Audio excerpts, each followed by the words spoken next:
30 সেকেন্ডে এরকম করে আপনারা আপনাদের ফটো দিয়ে কিন্তু 16 ডিসেম্বরের ফটোগুলো এডিটিং করতে পারবেন। তো চলুন কথা না বাড়িয়ে ভিডিওটি শুরু করা যাক। ভিডিওটি যদি ভালো লাগে অবশ্যই চ্যানেলটি সাবস্ক্রাইব করে পাশে থাকবেন। এরকম ফটো এডিটিং করার জন্য আপনাদেরকে পিক্সেল অ্যাপটি ব্যবহার করতে হবে। তো আপনারা ফ্রিতেই পিক্সেল অ্যাপটি এই প্লে স্টোর থেকে ডাউনলোড করে নেবেন, তারপরে আপনার ফোন থেকে ওপেন করে নেবেন।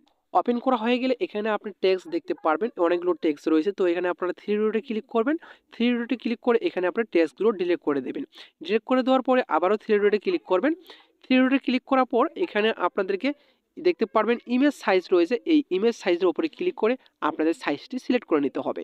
তো এখানে আপনার প্রথমে যে রয়েছে 1080, এটা আপনি কেটে দেবেন। কেটে দেওয়ার পরে এখানে আপনার দিবেন 720, ঠিক আছে। 720 দেওয়ার পর এর পরের যে লেখাটি রয়েছে 1220, এখানে আপনি কেটে দিয়ে 550 দিয়ে এখানে আপনি সেভ করে দেবেন। সেভ করে দেওয়া হয়ে গেলে আপনাদের কিছু 16 ডিসেম্বরে ব্যাকগ্রাউন্ড প্রয়োজন হবে। এই ব্যাকগ্রাউন্ড ডিজাইনগুলো আমি ডিসক্রিপশন বক্সে দিয়ে রাখবো, সেখান থেকে আপনার ডাউনলোড করে নেবেন। এরপরে আপনার এখানে প্লাস আইকনে ক্লিক করবেন। ক্লিক করার পর ফর্ম গ্যালারিতে ক্লিক করবেন, ঠিক আছে। ফর্ম গ্যালারিতে ক্লিক করার পর সরাসরি আপনার গ্যালারিতে চলে যাবে। যে ব্যাকগ্রাউন্ডটা আপনি ডাউনলোড করেছেন সেই ব্যাকগ্রাউন্ডটি আপনি এখান থেকে সিলেক্ট করে দেবেন। তো এখান থেকে আমি এটি সিলেক্ট করে দিচ্ছি। সিলেক্ট করে দেওয়া হয়ে গেলে আপনারা এখানে টিক মার্কে ক্লিক করবেন। টিক মার্কে ক্লিক করে দেওয়ার পর আপনারা এখানে চলে আসবে।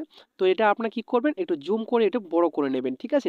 তো বড় করে আপনি নেওয়া হয়ে গেলে আপনাদের যে কাজটি করতে হবে, এখানে আপনারা ক্লিক করবেন। ক্লিক করার পর এটা আপনার যে ব্যাকগ্রাউন্ডটি এটা আপনি লক করে দেবেন।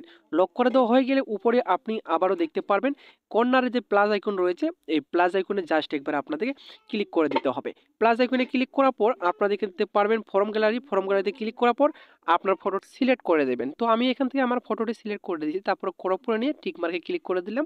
টিক মার্কে ক্লিক করে দেওয়া হয়ে গেলে এখানে আপনার ফটোটি একটু টেনে বড় করে নেবেন। ফটোটি টেনে বড় করে নেওয়া হয়ে গেলে এখানে আপনি দেখতে পারবেন এই ত্রিভুজটার নিচে, তারপরে আপনার ফটোটি এটা চেপে ধরে আপনারা কি করবেন, একটু নিচের দিকে নিয়ে আসবেন। নিচের দিকে নেওয়া হয়ে গেলে দেখতে পারবেন আপনার ফটোটি কিন্তু এডিটিং হয়ে গেছে।